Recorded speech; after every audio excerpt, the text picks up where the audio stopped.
Selamat pagi adik-adik, kembali lagi bertemu dengan saya pada pembelajaran cermin cekung. Materi kita pada pagi hari ini adalah menentukan sifat bayangan pada cermin cekung berdasarkan penomoran pada ruang. Tapi sebelum kita ulas mengenai ini adik-adik, kita tinjau mengenai lukisan bayangan pada cermin cekung. Yang pertama, jika benda kita letakkan di antara titik O dan F. Diperhatikan adik-adik, ini adalah bendanya kita letakkan. Selanjutnya untuk mendapatkan bayangan, kita gunakan sinar istimewa yang pertama dan yang ketiga.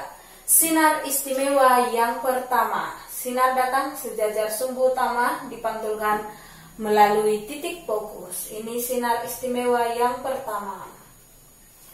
Kemudian yang ini adik-adik, ini adalah sinar istimewa yang ketiga. Baik, setelah kita padukan adik-adik, muncullah bayangan. Bisa kita perhatikan di sini. Ini adalah bendanya dan ini adalah bayangannya. Kemudian berdasarkan gambarnya kita bisa menentukan sifat bayangannya. Yang pertama kita perhatikan bendanya sekitar 10 cm ini. Kemudian yang ini bayangannya makin besar. Maka dari situ sifat yang pertama adalah diperbesar. Berikutnya adik-adik kita perhatikan bendanya itu di depan cermin cekung. Sementara bayangannya di belakang cermin cekung. Itu artinya adik-adik, bayangannya itu maya. Maya atau berseberangan. Berikutnya adik-adik, kita lihat arah panah dari bendanya itu ke atas. Kemudian arah panah dari bayangannya ke atas juga. Berarti mereka itu sama-sama tegak. Menghasilkan bayangan yang tegak. Itu dia. Yang kedua, benda diletakkan di antara F dan P. Ini adalah bendanya adik-adik.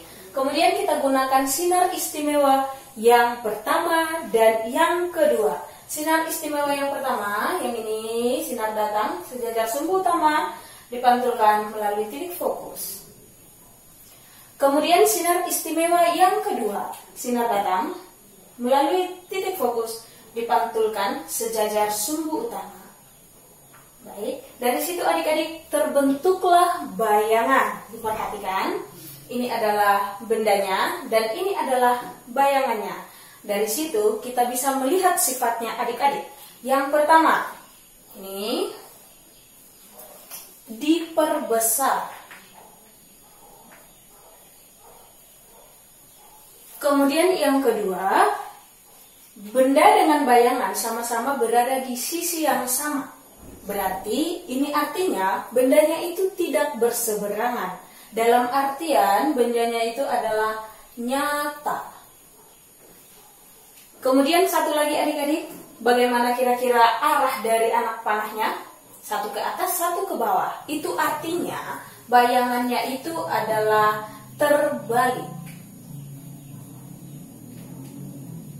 Cara yang ketiga adik-adik, apabila sebuah benda diletakkan berada di lebih besar dari P. Ini adalah P dan lebih besarnya ini adalah di sini adik-adik. Oke? Jadi kita letakkan sebuah benda di depan cermin cekung, kemudian menggunakan sinar istimewa yang pertama dan yang kedua. Ini sinar istimewa yang pertama. Ini dia sinar istimewa yang kedua, dihasilkanlah bayangan yang ini, adik-adik yang ini. Ini adalah bayangannya. Maka bisa kita lihat apakah bayangannya itu diperbesar atau diperkecil. Diperkecil ya, adik-adik. Bagaimana bayangannya? Nyata atau maya? Nyata ya. Nyata. Kemudian yang ketiga, terbalik atau tegak adik-adik? Terbalik.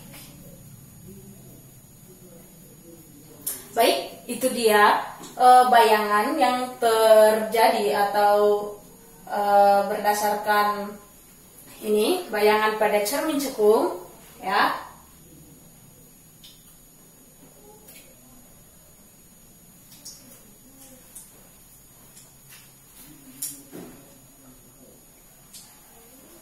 Baik adik-adik, selanjutnya kita akan masuk ke dalam menentukan sifat bayangan cermin cekung berdasarkan penomoran pada ruang. Berarti di sini ada nomor-nomornya, adik. Maka kita harus menomori ruang-ruang pada cermin cekung. Jadi dari titik O ke titik F itu kita sebut sebagai ruang nomor 1. Kemudian dari titik F ke titik P itu kita sebut sebagai ruang nomor 2. Kemudian lebih besar dari P adik-adik, kita sebut itu sebagai ruang nomor 3. Kemudian ruang nomor 4-nya adik-adik, dia itu berada di belakang si cermin. Oke, itu dia. Sudah mengerti penomoran ruang? Bagaimana cara menomori ruang adik-adik? Nah, sudah ya. Kemudian adik-adik, ada syarat yang harus kita tahu di dalam pembentukan sifat bayangan ini, yaitu nomor ruang bendanya apabila dijumlahkan dengan nomor ruang bayangannya, hasilnya harus 5 adik-adik. Bagaimana? Bisa diingat ya? Kita mulai dari nomor 1. Apabila bendanya itu kita letakkan di ruang 1 adik-adik, ini dia, kita letakkan di ruang 1, maka supaya 5, maka bayangannya itu sudah pasti berada di ruang 4. Ini dia. Jadi untuk menentukan sifat bayangannya adik-adik, diperhatikan ya. Ruang benda di ruang 1, ruang bayangan di ruang 4, angkanya itu dari 1 ke 4 naik. Maka kalau naik adik-adik, bayangannya adalah diperbesar. Oke, itu dia. Kemudian ini adalah ruang bendanya, kemudian di sini adalah ruang bayangannya. Bagaimana? Berseberangan atau tidak kira-kira adik? Berseberangan ya. Jadi kalau berseberangan sifatnya itu adalah maya. Oke. Kemudian harus kita perhatikan adik-adik, bayangan maya itu selalu diikuti dengan bayangan yang tegak, yang artinya mereka itu sepaket.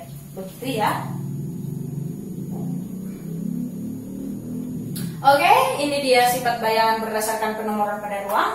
Kalau kita sandingkan dia dengan bayangan apabila dilukis ya, bagaimana kira-kira dia sifatnya? Kita cek ya, diperbesar, maya, dan tegak. Di sini diperbesar, maya, dan tegak. Sama ya? Oke, kita lanjutkan untuk ruang nomor 2.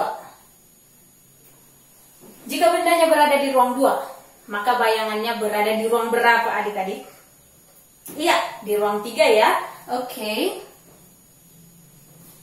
Kira-kira gimana sifat bayangannya? Kita lihat dari 2 ke 3 naik ya, berarti diperbesar. Oke adik-adik, kemudian kita lihat bendanya di ruang 2, bayangannya di ruang 3. Maka benda dengan bayangan sama-sama berada di depan cermin cekung. Kalau di depan cermin cekung, bagaimana tadi sifatnya adik-adik? Nyata. Oke, nyata. Kemudian satu lagi adik-adik, bayangan nyata itu selalu diikuti bayangan yang bagaimana? Terbalik. Oke, satu lagi adik-adik, apabila bendanya kita letakkan di ruang 3, di mana bayangannya? Ruang 2. Oke.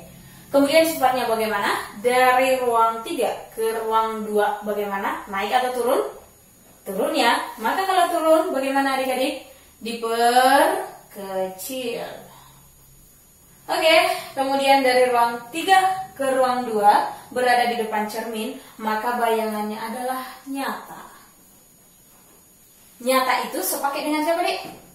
Terbalik. Oke, kalau kita sandingkan dia, kita coba ini dia diperbesar, nyata terbalik.